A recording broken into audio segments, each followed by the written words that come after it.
You're listening to Fox City's Murder and Mayhem, your bi-weekly dose of true crime history in a small rural community of Wisconsin.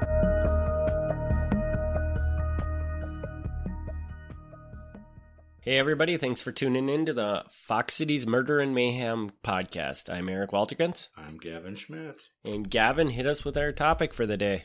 All right. So last time we did Chief Oshkosh. We're going to move ahead a little bit in time. We're still staying back in time. I'm not going to keep doing this every week. So everyone's like, I'm stuck on this 1800s crap. Not going to do it every time, but I just wanted to get this one out of the way because it loosely connects to the previous episode. We're now to 1842, so we're 12 years ahead.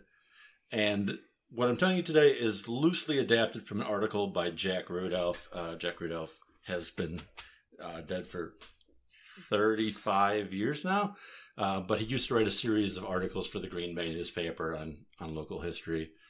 So this is modified from something he wrote. So if you, before you accuse me of plagiarism, I'll freely admit that I'm ripping off Jack Rudolph. Okay.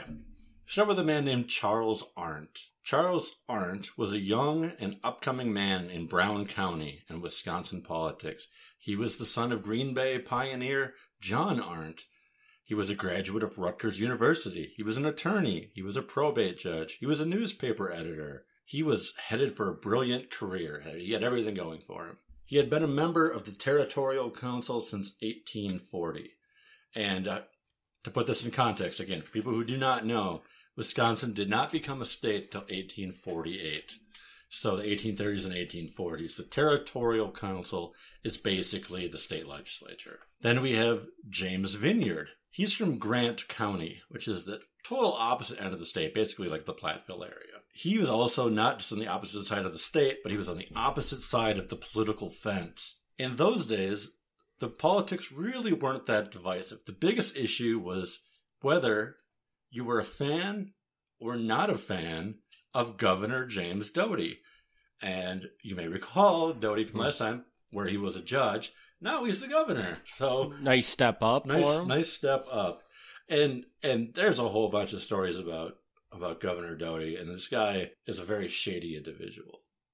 And when he not as a judge, but once he gets into politics, he's a very shady individual. But that's really beside the point here. Despite the differences of these two politicians, they had known each other for several years. They were the best of friends. They both were involved with setting up legislative balls for dancing. You know, when the politicians would go out and dance at night.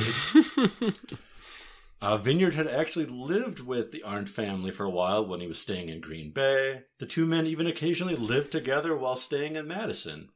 So they were pretty close. Things took a dark turn on the morning of February 11th, 1842. The Territorial Council was deciding a very important thing. Governor Doty had picked a nominee for the sheriff of Grant County. Grant County, again, being where Vineyard is from.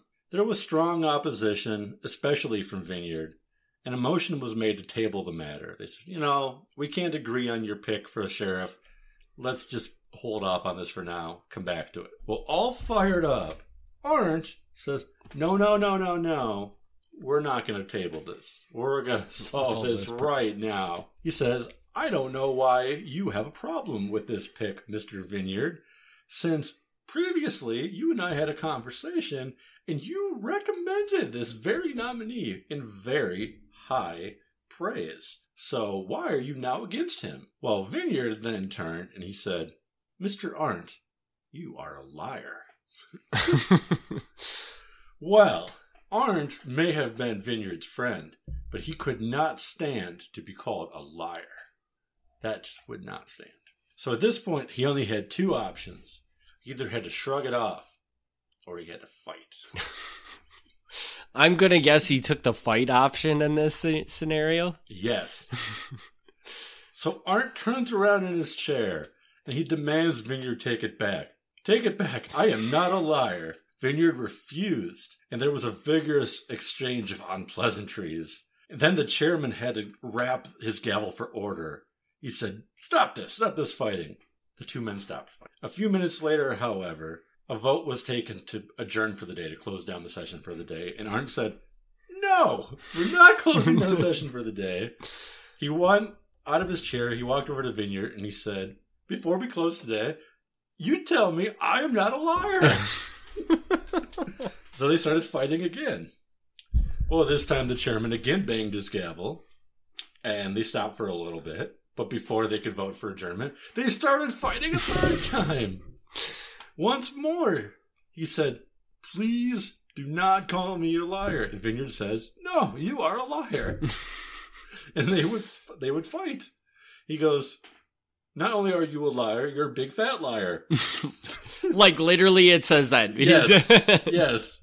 Well, Arndt wasn't going to stand for this. He took his cane and he poked Vineyard. He said, knock it off. Say I'm not a liar. Well, Vineyard didn't like being poked with a cane. So he turned around and he swung his fist at Arndt. At this point, it broke down into a physical fight. There was noisy confusion everywhere, and people from all sides of the aisle had to jump in and try to hold back these two men from fighting. Like, this is way overdone, man. Like, what? It's just like a basic disagreement, and they're getting in fistfights over it. Well, you think that's going too far, but then you know what happens next. Somebody's going to get killed, yep. I'm assuming. Suddenly, there was a shot. Arndt staggered back and collapsed. He had a bullet in his chest. Within 5 minutes, he died in the arms of his father, who just so happened to be in Madison that day, watching the proceedings. Vineyard, realizing that he had just shot his friend, promptly turned himself into the Dane County Sheriff. While in jail, he wrote a letter offering to resign from the territorial legislature. He says, sorry I shot that guy. I will quit. That can't be what it really said. Well, no. Okay. I'm paraphrasing, but that's essentially what he said. Well, the council said, no, we're not going to let you resign. Instead, they said, we're going to vote and we're going to expel you. We are kicking you out. I don't know what the difference is exactly, but just they wanted to make a point of saying, you can't quit. You're not even wanted here. There's some discrepancy over whether it was a unanimous vote or it was one person who actually backed up Vineyard. But either way, the majority said, you got to get out of here. The expulsion resolution was actually written by Morgan Martin, the other representative from Brown County, so the other guy from Green Bay. And Morgan Martin, for people familiar with Green Bay, he's a huge figure in Green Bay history.